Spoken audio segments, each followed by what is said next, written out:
언어가 틀린 신념의 확산이라. 언어가 나타나기 전에는 개인의 세계 모형은 개인적으로 여행한 장소, 개인적으로 사무 맞춘 사물에 국한되었다. 직접 가보지 않고서는 산 너머 바다 무엇이 있는지 알 수가 없었다. 언어가 탄생해서 사람들은 세계 모형은 개인적으로 관찰하지 않은 것까지 포함하여 확대가 되었다. 예를 들면 나는 아바나에 본 적이 없지만 그것을 왔다 갔다 하는 사람들과 대화를 나눌 수 있고 다른 사람들의 쓴 여행기도 읽을 수가 있다. 이제는 우리가 세계에 대해서 믿는 것 중에 대부분은 직접 관찰할 것이 아닌데 우리는 언어에 의존해서 이런 것을 배운다. 언어를 통해서 세계를 간접적으로 여는 것은 100% 신뢰할 수 있는 방법이 아니다. 예를 들면 아바나가 실제 존재하는 장소가 아닐 가능성도 있다.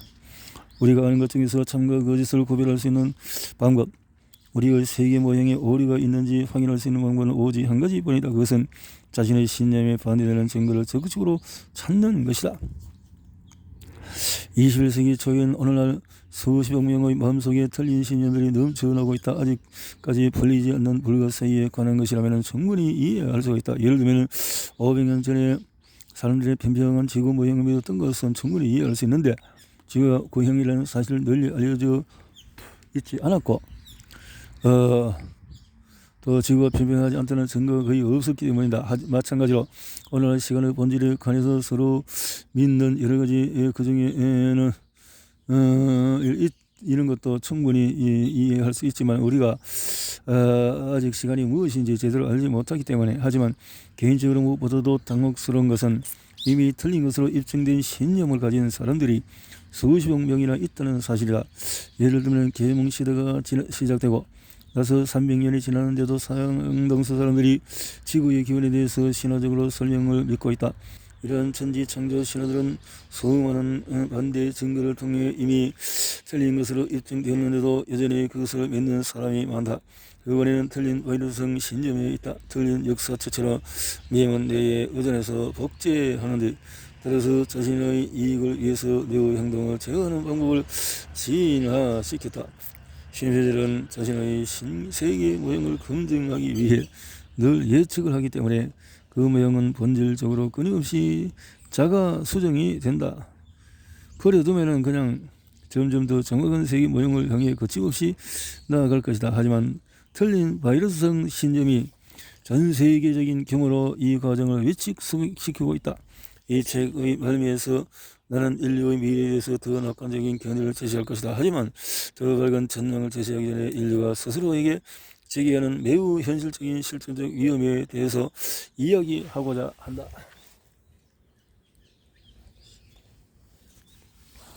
인간 지능의 실존적인 위험이라. 지능 자체는 온순하다. 11장에서 이야기했듯이 우리가 의도적으로 이기적인 초동과 동기의 감정을 집어넣지 않는 한 지능기계는 우리의 생존에 아무런 위험도 제기하지 않을 것이다. 하지만 인간 지능은 그렇게 온순하지가 않다. 인간의 행동이 우리의 멸망을 초래할 가능성은 오래전부터 인지되었다. 예를 들면 1947년부터는 우리가 지구를 살 수 없는 것으로 만드는 지점에 얼마나 가까이 다가갔는지 극적으로 보여주기 위해 정말 이 시기를 발표했다. 처음에 핵전쟁과 그 결과 발생하는 대화제로 지구가 멸망할 가능성에 영감을 얻어서 만든 정말 시기는 2007년의 기후변화를 우리가 자초하는 멸종의 두 번째 잠재적인 원인으로 포함시켰다. 이렇게 100년 전까지만 해도 핵무기와 기후변화의 실존적인 위험이 존재하지 않았다. 현재의 기술 변화 속도를 감안하면 가까운 미래에 우리는 추가로 실존적인 위험을 만들어낼 것이 거의 확실하다. 우리는 이런 위험들에 맞서 싸워야 하지만 장기적으로 성공을 거두려면 이 문제들을 체계적으로 분석할 필요가 있다. 이 장에서는 사람의 뇌와 관련된 기본적인 위험 두 가지를 중점적으로 살펴볼 것이다. 첫 번째 위험은 오래된 뇌와 관련이 있다. 비록 신피질은 우리에게 더 나은 지능을 주기는 했지만 훨씬 더 오래전에 진화한 30%의 뇌는 더 원시적인 욕구와 행동을 만들어낸다. 두 번째 위험은 신피질과 지능과 더 직접적인 관련이 있다. 이거로 오래된 뇌의 위험은 우리는 다른 동물로부터 수많은 세대를 거쳐 진화한 동물이다. 우리 조상들은 각자 적어도 한 명 이상의 자손을 남기는 데 성공했고 그 자손은 다시 적어도 한 명 이상의 자손을 남겼으며 뇌는 그것을 가진 동물의 생존과 번식력을 높일 때만 유용하다.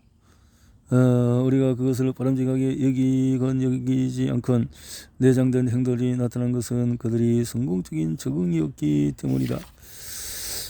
우리는 지능이 뛰어난 동물이긴 하지만 오래된 뇌가 여전히 남아있다. 오래된 뇌는 여전히 수억 년의 전통을 거치며 정해진 규칙을 따라서 작동한다. 우리는 여전히 세력가를 놓고 싸우고 짝짓기를 권리를 놓고 싸우고 여전히 동료 인간을 속이고 훔치고 강간한다. 모두가 이런 행동을 하지는 않으며 우리가 자녀에게 바람직한 행동을 하도록 가르치지만 매일 접하는 뉴스를 보면은 모든 문화와 공동체에서 우리가 하나의 종으로서 덜 바람직한 원시적인 행동으로부터 완전히 표방되지 못했음을 확인하게 된다. 여기서 덜 바람직한 행동이라고 표현한 것은 개인적 또는 사회적인 관점에서 바라볼 때 그렇다는 뜻이다. 오래된 뇌는 그 자체만으로는 아무런 실질적인 위험이 되지 않는다. 오래된 뇌의 행동은 사실 성공적인 것이다. 만약에 과거의 세력권을 확보하기 위해서 또 한 부족이 다른 부족의 구성원을 모두 죽였다고 하더라도 그것은 전체 인류에 큰 위협이 되지 않았다. 그저 승자와 패자가 있었을 뿐이다. 한 사람 또는 한 사람의 행동은 전체 지구의 일부와 전체 인류의 일부에만 영향을 미쳤다. 오늘날 오래된 뇌가 실질적인 위험이 된 이유는 신비주의 지구 전체를 변화시키고 심지어 파괴할 수 있는 기술들을 만들어냈기 때문이다. 인구 증가와 기후 변화라. 인구가 초래한 기후 변화는 두 가지 요인에서 비롯된 결과이다. 하나는 지구에 살고 있는 사람들의 수이고 또 하나는 각자가 만들어낸 오염 물질의 양이다. 1960년대 인구는 약 30억 명. 직면한 문제들이 인구가 2배로 늘어가면서 인구는 지금 80억 명에 근접 계속 증가하고 있다. 단순한 논리에 따르면 인구가 더 적을수록 지구는 인간이 초래한 환경 악화의 붕괴를 겪을 가능성이 줄어들 것으로 본다. 예를 들어서 세계 인구가 80억 명이 아니라 20억 명이라면 지구 생태계는 급격한 변화 없이 우리의 영향을 흡수할 가능성이 높다. 설령 가구가 20억 인구의 영향을 지속 가능한 방식으로 다룰 수 없다 하더라도 우리는 지속 가능한 방식으로 살아가도록 우리의 행동을 조절할 시간을 더 많이 얻을 것이다. 그렇다면 1960년에 30억 명이던 세계 인구가 오늘 80억 명으로 늘어났을까? 왜 인구는 30억에 머물지 않고 20억 명으로 줄어들지 않았을까? 인구가 많은 대신에 적으면 지구의 상태가 훨씬 나을 것이라는 데에는 거의 모든 사람이 동의할 것이다. 왜 그런 일이 일어나지 않을까? 그 답은 명백해 보이지만 조금 자세히 분석할 가치가 있다. 생명은 아주 단순한 개념으로 바탕으로 살아간다. 유전자가 자신의 복제를 최대한 많이 만들기만 하면 된다. 그래서 동물은 가능하면 자손을 남기려고 하고 자손을 많이, 종들은 가능하면 많은 장소를 차지했다고 한다. 뇌는 생명의 가장 기본 원리 측면을 돕기 위해서 이와 비슷하게 유전자의 관점에서 설령 그런 시도가 자주 있다 하더라도 어떤 일이었을까요? 물론 어떤 해에는 아이들이 굶어 죽겠지만 다른 해에는 굶지 않을 것이다. 유전자의 관점에서는 가끔 아이들이 너무 적은 것보다도 훨씬 더 많은 것이 낫다. 일부 아이들은 끔찍한 고통과 운명을 겪고 부모는 힘겨운 삶을 살아가면서 슬퍼하겠지만 유전자는 개의치 않는다. 가끔은 죽음과 고통을 초래하겠지만 우리에게 아이를 최대한 많이 낳게 한 유전자는 더 큰 성공을 거둘 것이다. 이와 비슷하게 유전자의 관점에서는 설령 그런 시도가 아주 실패하더라도 동물이 새로운 장소로 옮겨가도록 노력하는 것이 좋다. 한 인간 부족이 여러 갈래로 갈라져서 새로운 소식지를 네곳 발견해 살아간다고 하자. 그리고 쪼개진 집단들 중에서 하나만 살아남고 나머지 셋은 고생하며 결국은 모두 죽는다고 하자. 그것은 개개인에게는 큰 불행이지만 유전자에게는 성공적인 결과인데 이제 이전부터 서식지가 2배나 넓어졌기 때문이다.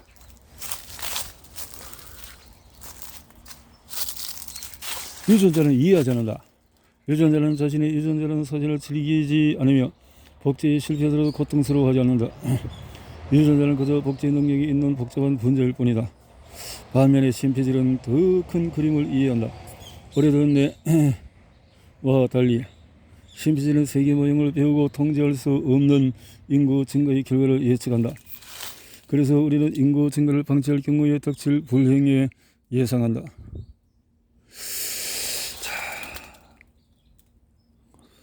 이 장에서 언급했던 먹음직스러운 케이크 조각사를 떠올려보라. 우리의 심폐질은 케이크를 먹으면 비만과 질병, 조기 사망을 막을 수 있어 건강에 나쁘다는 사실을 알지도 모른다. 아침에 집을 나설 때에는 오직 건강에 좋은 음식만 먹게 되고 단단히 다짐할 수도 있다. 하지만 케이크 조각을 보고 그 냄새를 맡으면 우리는 언제 그랬냐는 듯이 그것을 집어드는 경우가 많다. 이 부분에서는 오래된 뇌가 지배적인 영향력을 행사하는데 오래된 뇌는 칼로리를 얻기 힘든 시절에 지나있기 때문이다. 오래된 뇌는 미래의 결과 따위는 모른다. 오래된 뇌와 심폐질 사이의 싸움에서는 되게 오래된 뇌가 이긴다. 그래서 우리는 케이크를 먹는다.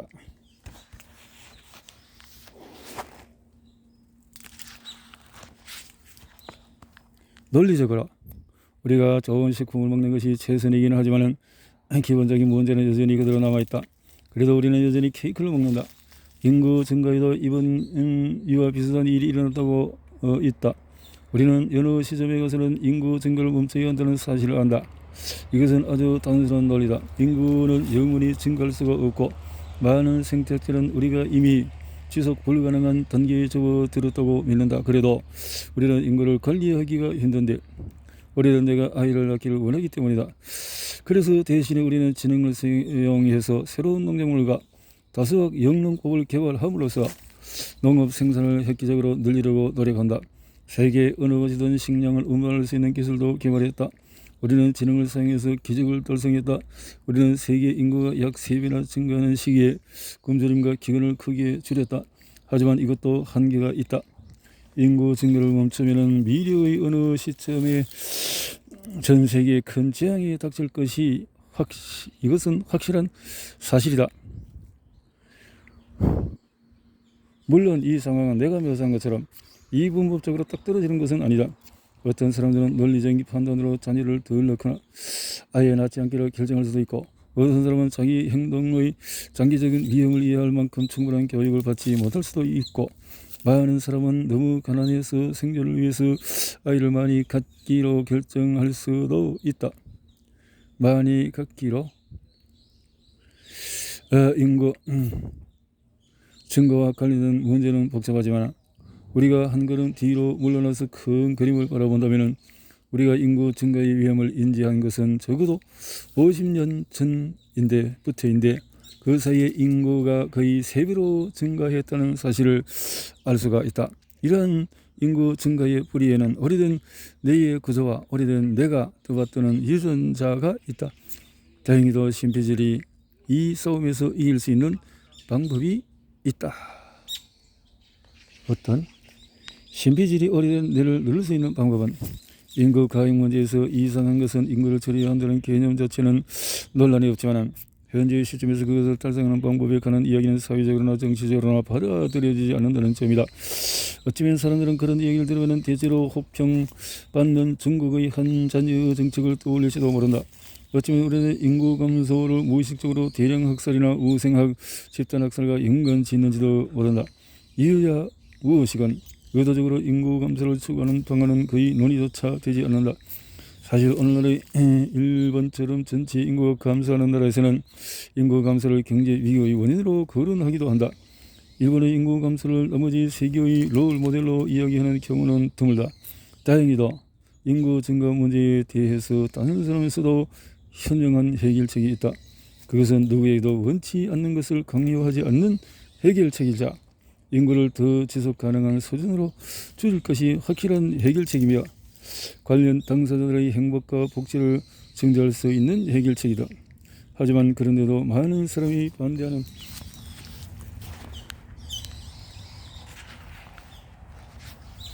것이다.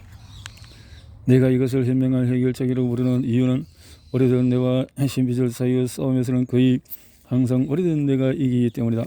산화 제한의 발명은 신비질이 자신의 지능을 사용해서 우위에 설 수 있는 방법을 보여준다. 유전자는 우리가 자손을 많이 낳을 때에 가장 잘 퍼져나간다. 성욕은 유전자의 이익을 높이기 위한 진화가 발명한 메커니즘이다. 설령 우리가 아이를 더 원하지 않더라도 섹스를 멈추기가 어렵다. 그래서 우리는 지능을 사용해서 오래된 뇌가 원하는 만큼 섹스를 하더라도 아이가 더 생기지 않게 하는 산화 제한 방법들을 발명했다. 오래된 뇌는 지능이 없다. 오래된 뇌는 자신이 하는 행동이 무엇인지 혹은 왜 그런 행동을 하는지 이해하지 못한다.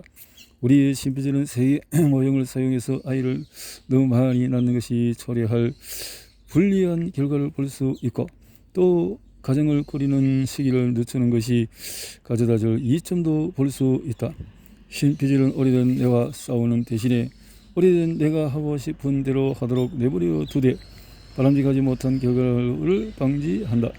그런데 왜 여성에게 권한을 부여하려는 시도는 지속적인 저항에 직면할까? 왜 많은 사람이 남녀 동일 임금, 보편적인 돌봄 지원, 가족 계획에 반대할까? 왜 여성들이 권한을 가진 위치들에서 동등한 대표권을 보장받지 못하도록 가로막는 장애물이 여전히 널려 있을까? 거의 모든 객관적인 수단을 통해서 여성에게 권한을 부여하면 인간의 고통을 줄이면서 더 지속 가능한 세계를 만들 수가 있다. 이렇게 우리는 이 딜레마를 오래된 뇌와 틀린 바이러스성 신념 탓으로 돌릴 수 있다. 그것을 인간 뇌가 지닌 두 번째 기본적으로 위험으로 반대를 한다.